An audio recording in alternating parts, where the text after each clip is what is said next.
Hey Chuck, I heard your car broke down the other day. Did you manage to fix it? Yeah, thanks for asking. Yeah, it cost a little bit of money, but yeah, it's back on the road. It's running pretty well. That's good. I'm pleased. Now, if it breaks down again, are you willing to put all that time, money, and energy back into it before you write it off?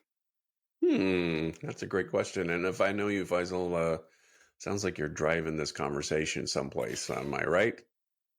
You know me all too well. Yes, Thought I so. am. I am. So when it comes to cars, we're great at knowing, how and when to, fix the problems or take it off the road as we speak. But why are men, right, really poor when it comes to women and relationships?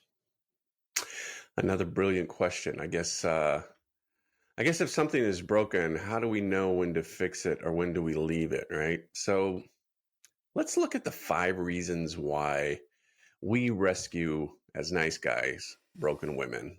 Do you ever wonder, why do I always seem to give so much more than I get? All I want is to be appreciated and loved. Is that asking too much? Why do all the jerks get the hot girls while I get stuck in the friend zone? When will it ever be my turn? If this sounds like you, you're in the right place. Welcome to The Nice Guy Show. This is the podcast that asks the question, how do I break free from the nice guy syndrome so I never have to come in last again? Now here are your hosts, Faisal Coker and Chuck Chapman. Hey, everybody, thanks for joining us today on the Nice Guy Show, where we're going to talk about the 5 reasons why nice guys tend to rescue broken women. Now, when we talk about broken women, one of the things that I think is essential that we clarify is like, what is a broken woman? And a broken woman is really just somebody who has a wound in her life. And we see that, we sense it, and we try to fix it. Sometimes these wounds can be severe, somebody who's had a lot of trauma in their background. Sometimes these wounds can be, you know, not as not as noticeable at first. But as nice guys, we tend to have a sixth sense on finding women that are broken. I know that's true in my life and it been in my history. How about you, Faisal? Is that true for you as well? It is so true. We are attracted to, yeah, it is very sensitive to say this word, but we are attracted to damaged women. Women that I would say that are not secure in themselves. And I find myself being attracted to them, being in relationships with them as well.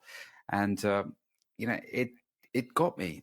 And when I first started to learn about the nice guy syndrome and why is it that we are so attracted to broken women, it all kind of made sense. Because when I started to look back at my history and then put all the pieces together, it all made sense. The fact that I was playing out some things and replicating things in my life that I experienced in the past to now.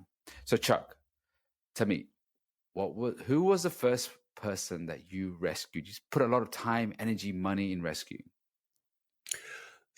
The first person, well, it seems like there's a trail of these, so it's difficult to kind of All even right. figure out which one the first one is. But I do remember, one of the things, my first wife, and she's a fantastic woman. We get along great, and she's done a lot of work in her life to get to where she's at. So I'm actually really proud of her. But when we first met, I didn't realize, because she didn't talk about it, that she had some pretty severe trauma in her background from childhood that was sexual abuse that had happened to her. Oh. And I think that what had happened for me was I kind of had a bit of a sixth sense on this, because there was this part of her that I felt like I could fix, that I could in some way rescue her. And that's really one of the things, and we'll get into that in a minute, that nice guys tend to do is we tend to be rescuers. And so I spent 20 years of a marriage trying to help her get fixed, And that was always kind of the thing in our relationship. I was like, well, if she would just, if she could just get fixed and love me the way Mm. that I want her to love me, then we would have a great relationship. But that's not the way that it went.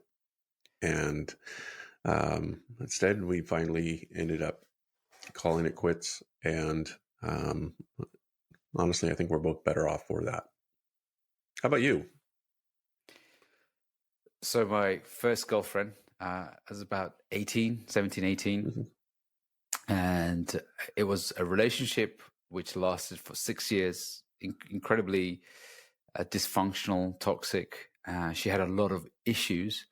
I mean, when I was young, I was naive. I didn't know much about psychology and human behavior, because I worked a lot of all my time behind computers and machine, that I didn't really understand what was going on. And I think most people don't, even if they're self-aware, they don't really understand the full scope of human behavior and psychology. So I was in this relationship, and she had some struggles in her life.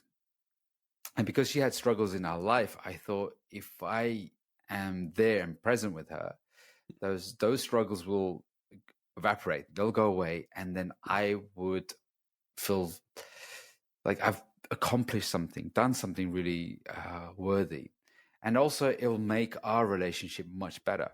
And the more I can fix these problems with her, the better our relationship will become, and the easier and smoother it'll become. As nice guys, we want an easy, pain-free, smooth life. Mm-hmm. And all I was doing in that relationship was trying to figure out how to fix this, but I didn't realize the extent of her challenges that she had. And the funny thing was that her mom had a psychological condition which is the same as my mom did. So that was really spooky. That was like really, like, what are the chances of that? What are the chances of me getting to that relationship? Probably pretty good, seeing as how your mom, was your, that sense of familiarity, which is one of the parts of attraction. We are attracted to things that are familiar. Yeah. So, that when you see somebody who is similar, I often use a metaphor with guys. It's kind of like if you broke your leg and your leg was never set as a child, and you walk with a limp, and you're walking with a limp, and you see somebody else and they're walking with a limp. It's like all of a sudden you have something in common that you can talk about. You're both broken people. And that's something that happens with us nice guys oftentimes, is we have our own wounding, our own brokenness, and we are attracted to things that are familiar. So right, I guess that's yeah, I guess if you saw someone with a broken leg or similar problems, it kind of gives a sense of belonging. It feels like, oh, you're not alone, you're not by yourself anymore. Yep, exactly. The familiarity. Yes. And that's actually one of the reasons that nice guys tend to be attracted to women that need fixing, is that sense of familiarity. Some nice guys, I think we grow up around people that need that emotional support, have their own issues. There's just a sense of comfortableness, the familiarity, that could lead them to seeking a relationship with women who need help. And it feels like, this is just something that's known. It's a comfortable dynamic. It is, right? Because it's comfortable. I know it. So therefore it gives that emotional feeling of certainty. And because it gives us certainty, then, as nice guys, that's one thing that we're trying to figure out of trying to get is certainty, familiarity. And those feelings or those drivers make us feel safe. And because they make us feel safe, then we're more ease and relaxed. So familiarity is definitely one of them. So let's go through the 5 things that nice guys, why we end up with damaged women. Why do we attract them? So let's look at number 1. Reason number 1 is familiarity. We are attracted to the things that are familiar to us. It's kind of like if you've ever been in a group situation or classroom or something like that, and you sit down, right? And then there's a break. And where do you sit when the break's over with? You come back and you sit in the exact same spot, you know. And then the next day you have the class again, and you're looking around for your, the spot that you sat in the day before. Oh, somebody's sitting in your spot. How's that feel? It's like, oh, there's this sense of That's my familiarity spot. that's happened, right? So the same thing happens for us when we're in family systems, where there's a sense of brokenness and, woundedness. As humans, we're all broken and wounded at some level. And we just respond to those things that are familiar. And that's reason number one, which You segues know, well. I'm sorry. well, yeah, I was going to say, familiarity is so strong. It's so habitual in us. Like even when I go yoga, I always place my mat in the same place. This is why you see, when people go on holidays, they always go like the similar, like familiar places. I remember I went to Egypt and I met this guy, and it was my first time there. And it shocked me. He said, "Oh, this is my 25th time." I'm like, "Why would you want to come to the same hotel, same location?" He said, "I just love it." So it's pretty strong. It is hardwired in us. It is. And I think that's because when something's familiar, it feels safe. And that's just hardwired into us to seek out safety. So number one is familiarity. Number two is rescuing mom. As children, we may see our mother struggle in life, and we want to, we're helpless, but we want to fix that. And that sounds kind of like what was going on with your first girlfriend. Yeah. Because she had, I remember when I was very young and when my mother had problems and she had some, we had a good life at home, but my mom and dad didn't have a great relationship. It wasn't a very connected relationship. So she has some, we kind of enmeshed together. And because we enmeshed, what happened was I saw my mom depressed sometimes and I saw her really sad. And when you're like 10 years old and you're a young boy, all you want to do is you want to try to fix that situation. All I wanted to see was mom being happy. And I just tried everything, all the resources I had. I was like, okay, how do I make mom happy? I try to make her laugh. I try to get her things. I try to bring her things that I thought this will, make her happy. And I'm just trying to figure out endlessly, trying to make her laugh, make her happy, be okay, and not be upset, not be down, not be crying.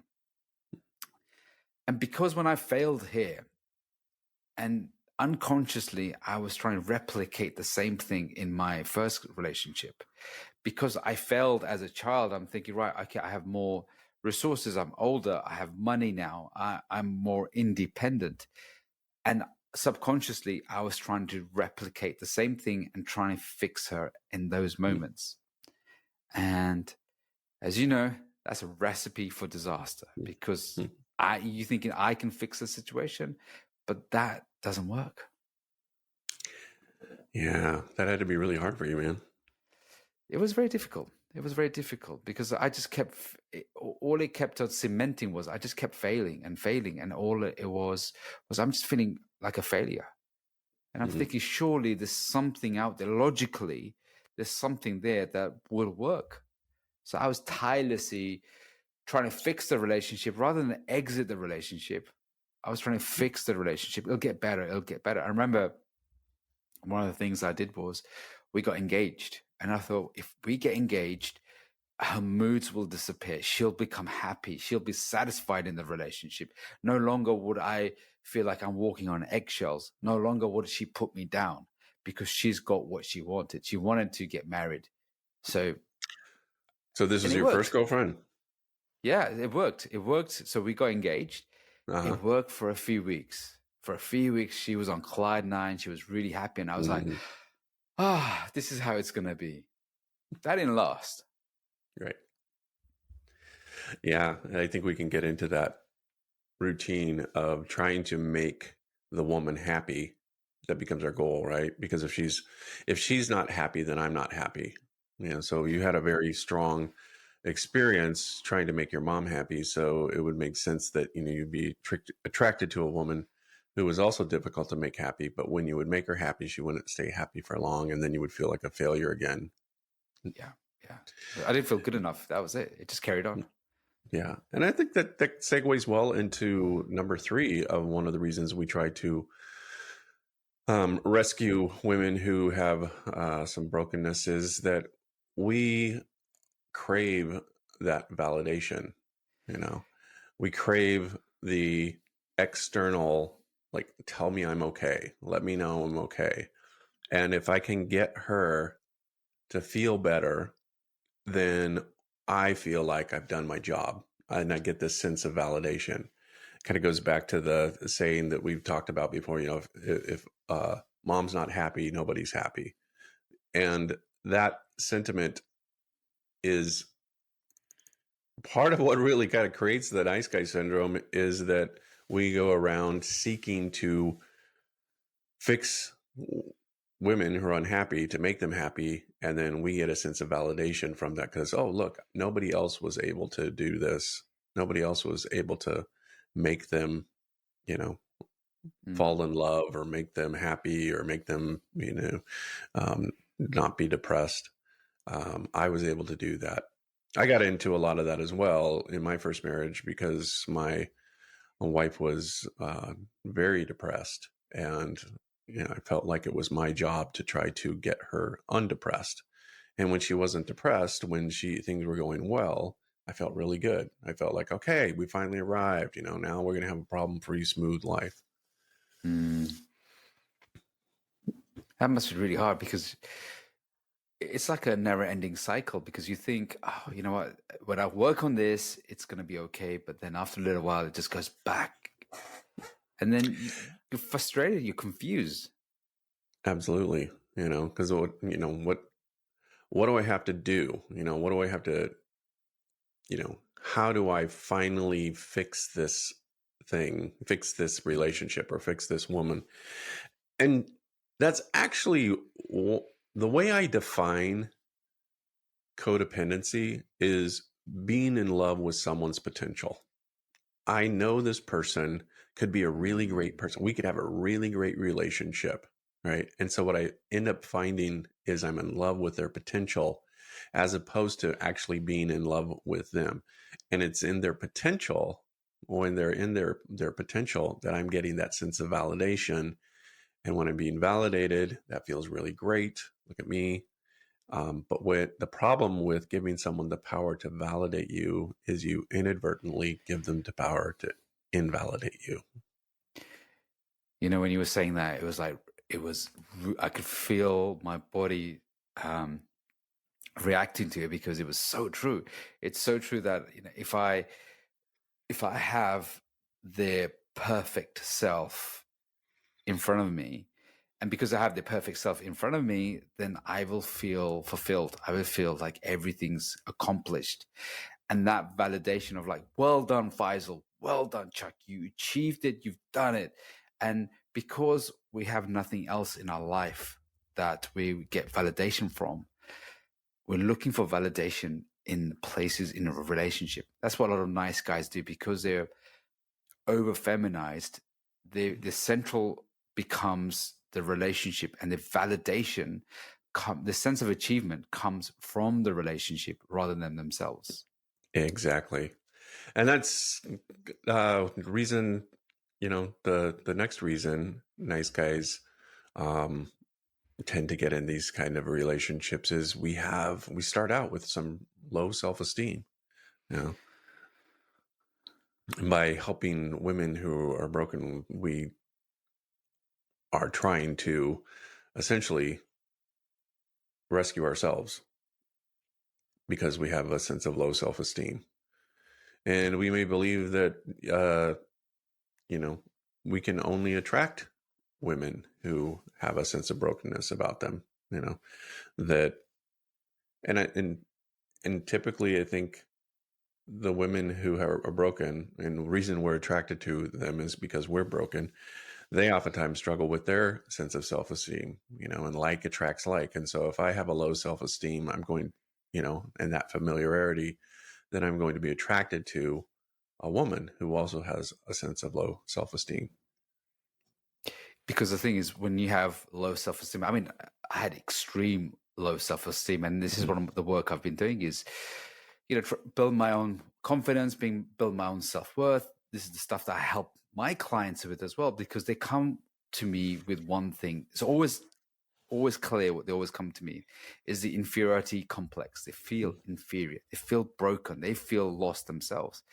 And when they can't find that self-purpose within themselves, they always focus on the outside world.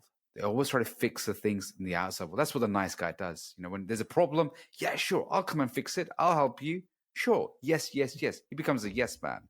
And forever, he's trying to find that self-worth in all the other places and a pat on the back. Well done, mate. You've done something really good. And he feels really proud of himself. But then that bucket empties out again. Right. It's never full. That bucket empties out again. And then he'll find something else to fix. So true about the low self-esteem. And here's one thing about like attachment. Secure people do not attach to insecure people, because they will have strong vetting process. They'll have strong boundaries.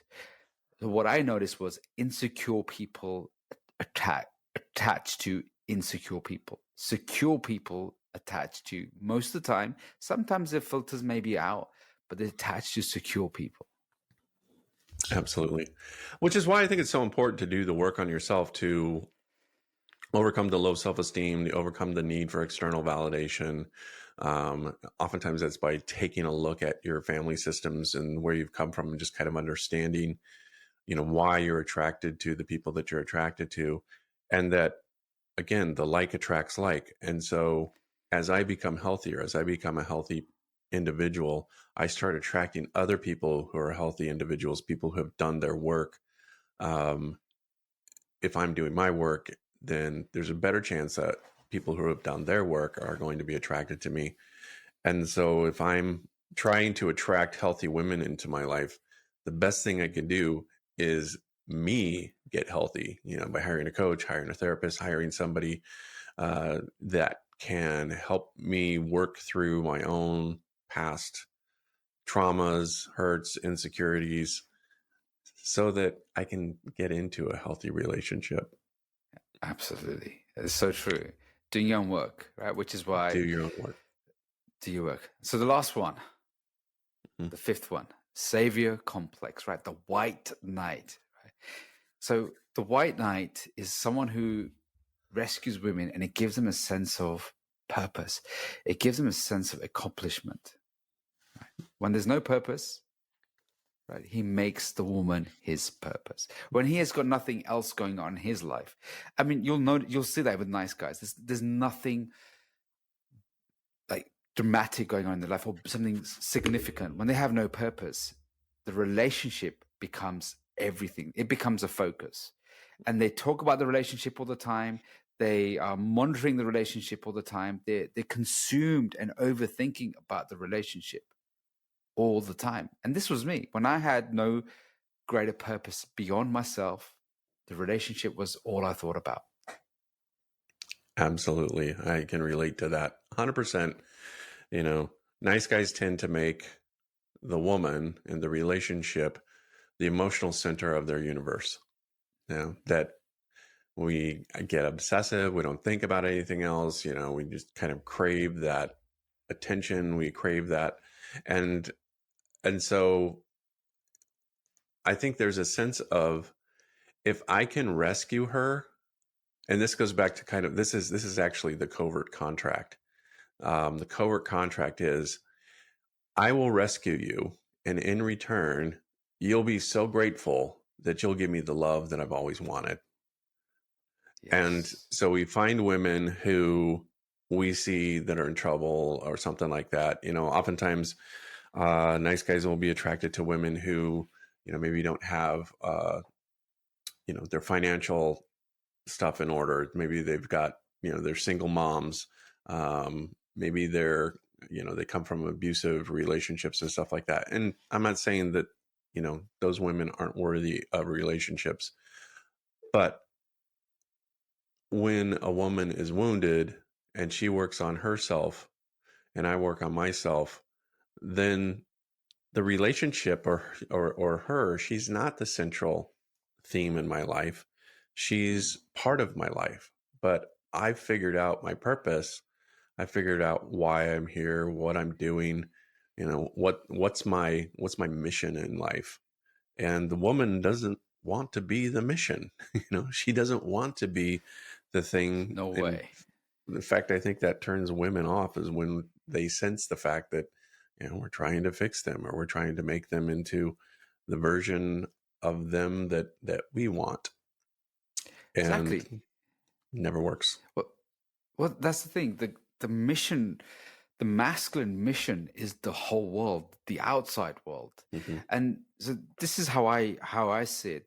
The masculine's mission is the outside world. The feminine's mission is the glue, the relationship that brings everyone together, the family, the people. So when the guy is focusing on the feminine mission, she's gonna get she finds that more repulsive, and she said, well, that's my mission. I'm not saying that every woman and men will think this way, but if you look at how the masculine things and the feminine things, so you can't have both mission. I remember doing this with one of my lovers. Was I said, look, I'm focusing on the world, the mission, and I said, what I require in my life, what I need in my life, is someone who can help me see the people side, the family side, bring that into my world. Because I don't need you to bring the same mission in my world, because I have the men and women around me who are focused on that. I have the men around me who are focused on the mission. I need the things that I can't, or I'm not very strong in, for you to bring in. And she does that. The women really bring that side into my life. It's just that when I was focusing so much on the relationship, and she said, well, imagine going back 50,000 years ago and you're focusing on, the men have started to focus on the relationship. Well, who's doing the hunting? Who's providing? Who's protecting? Who's providing, protecting the tribe?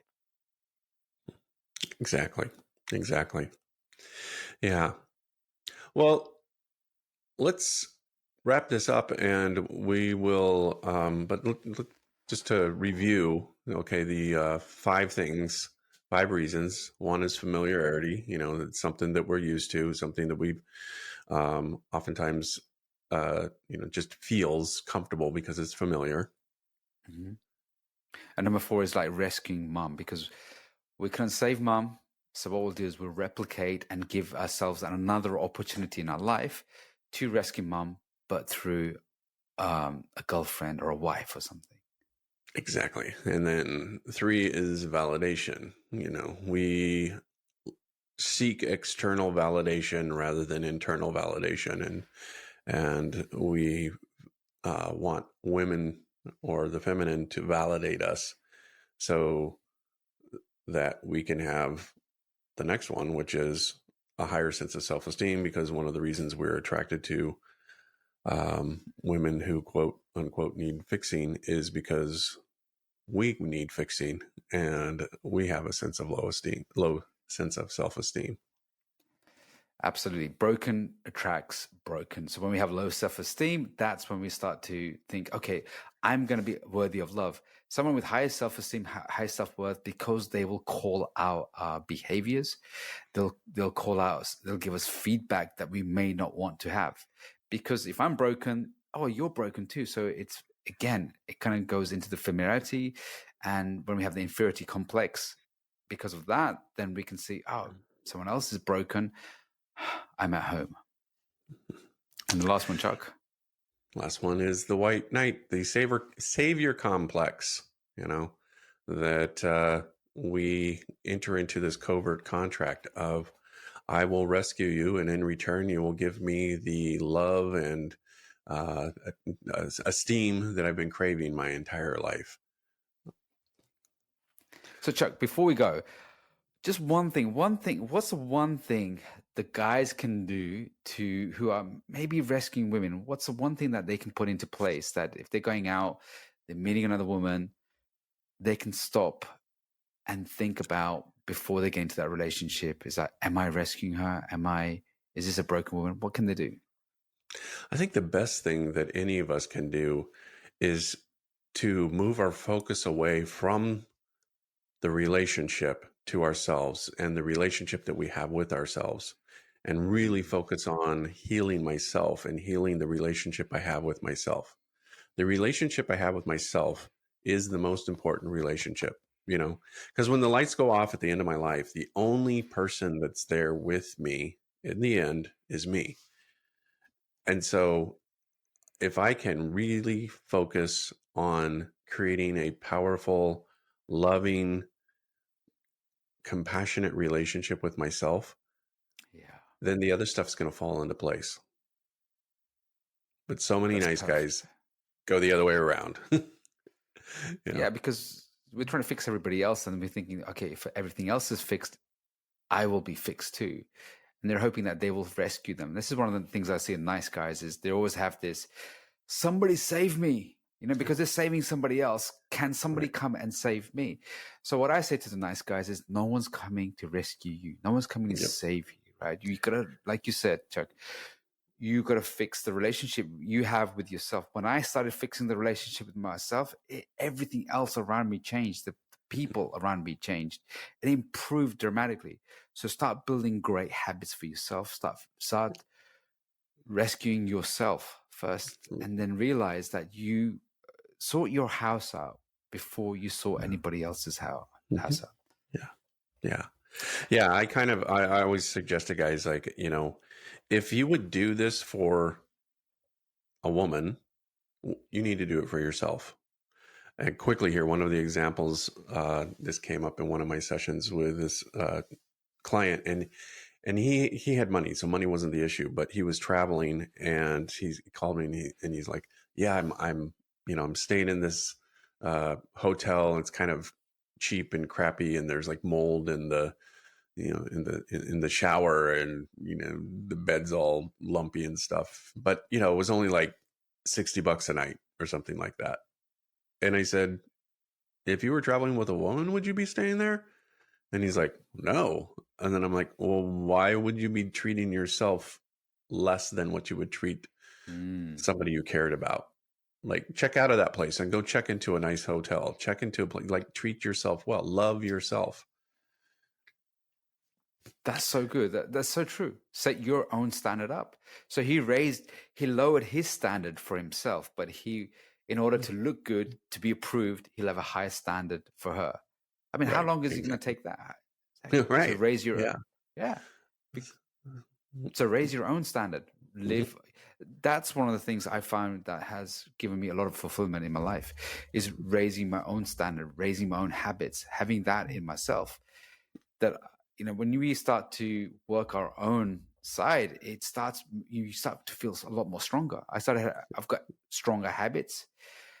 And one of the things I've started to notice is when I meet women, I always take a pause before I want to fix something or offer my help or rescue something. So if I remember this girl, she put something on her Facebook, oh, my computer's problem, I'm having this problem, I'm really stuck with it. And I was there going, oh, I can help you. Then I thought, whoa, just stop, right? Just take a deep breath in. What do you need to sort out in your own life right now, which is a priority, than trying to rescue, someone that you don't know that well. Yeah. So just take a pause. Take a pause. That's another great thing that you can apply to yourself right now is take a pause. Just hold on. Don't make any decisions until you've kind of sorted out for yourself. What are your motivations? I love that. Yeah. And sometimes when we try to fix people, and this happened to me in some of my relationships, and I remember Dr. Glover said this as well, that if you fix everybody all the time, you'll rob them of their opportunity to have insight and learn the lessons. And the same thing with my kids. I have to remember, like, let them solve their problems. If they don't burn, they will never learn. Yes, so true. So I'm like, you So make true. the mistakes too, so you can learn. Because when I made mistakes and I screwed up a lot, I had to learn. So I noticed I was rescuing my kids too. I have to take a step back and I'm like, okay, what can they learn? I'll guide them as best as I can, but Hmm. let them burn so Yeah. they can learn. Yeah. Now, there might be some guys out there listening to this and they realize that they're in a relationship with a woman that they've rescued and they're wondering if they should stay in the relationship or they should break up. And maybe that would be a good topic for our next episode. Yeah. Should I So stay should with you her? stay or should you go? Right. So should I break up with her? So let's have a look at the 5 signs of whether you should stay or not go. So we'll talk about this in the next week's podcast. All right. Thanks, guys, for joining us, and we will see you next week. You've been listening to The Nice Guys Show, the podcast that helps nice guys move past their insecurities and fears into the fullness of their masculine strength and confidence. Be sure to like and subscribe to our podcast and check out the website niceguyshow.com for more information on how to connect with Chuck and Faisal. Until next time, keep living your best life.